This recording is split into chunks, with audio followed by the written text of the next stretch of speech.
Oyaba ya Tigura yaba yimi hayaba Oyaba ya Wagi tigara yiri hayaba Oyaba ya Wagurti la tada ke hayaba Oyaba ya Tigura yaba yimi hayaba Oyaba ya Wagi tigara yiri hayaba Oyaba ya Bali gayo hayaba oyaba yale yabra yala wi hayaba oyaba yale wanya kudigi hayaba oyaba yale akitaba kudehe hayaba oyaba yale wala kiti kudora hayaba oyaba yale wajaba kitaki hayaba oyaba yale ngiti wa gambia yae hayaba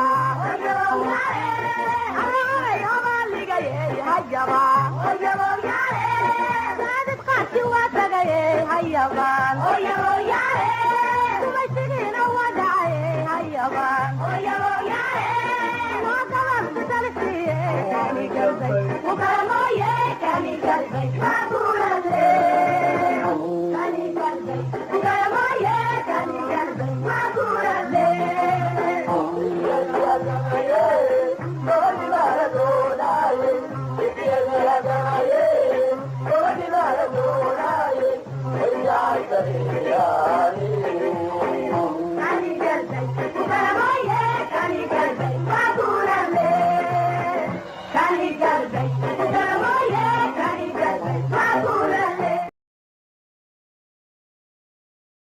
So let's first put in historical perspective the nation states building in Ethiopia, starting from Menelik to Haile Selassie, Dirk, EPRDF, and now what's happening.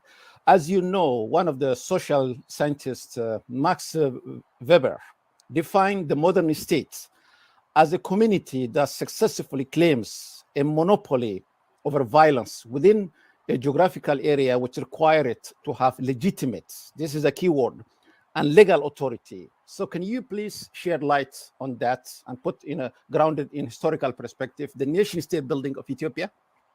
I think we need to see the emergence of the Ethiopian state in the late 19th century as an imperial enterprise. Under the Ethiopian emperors in the northern highlands, Johannes and Menelik, it was a junior partner in the scramble for Africa. The Ethiopian emperors had no real objection to colonialism, provided they could be part of it. And so the expansion of the Ethiopian empire, and it was explicitly an empire, it was based upon a racial hierarchy, it was based upon conquest and the right given to those who conquered and therefore settled by force the peripheries. It was an imperial project that bears comparison with the Egyptian project in the Nile Valley and the European projects elsewhere in Africa. And it survived throughout the colonial period with that ethno-racial and also religious hierarchy intact, and with a mode of governance that was not, in the terms of Max Weber, whom you quoted, was not a legal, rational, bureaucratic mode of power based upon the consent of the governed according to a set of constitutional and legal norms. It fundamentally rested on the forceful incorporation of diverse communities under the emperor. And even when Eritrea was incorporated in 1952, yes, it was a unique federation because it was federated under the Ethiopian crown. So clearly a hierarchy was built into that. And it was a fundamentally unsustainable system. And one of the problems that we have in Ethiopia today is that some members of the educated elites and the ruling class have never come to terms with the end of that era. They have never come to terms with the need to decolonize the understanding of what Ethiopia is. So they have a vision of, let's go back to the past glories of Ethiopia, when Ethiopia stood tall among the nations, in the same way that some of the leaders of my country, the United Kingdom, think we can go back to the British Empire.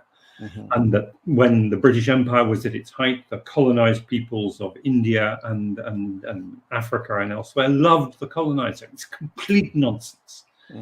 And the idea that an Ethiopian identity could be created, could be imposed, and would universally be welcomed is simply not borne out by the facts. As you know, Dr. Alex, you and other thinkers, such as one of the social scientists also, Zahra Wang, wrote in her thesis, Ethnicity and Power in Ethiopia. And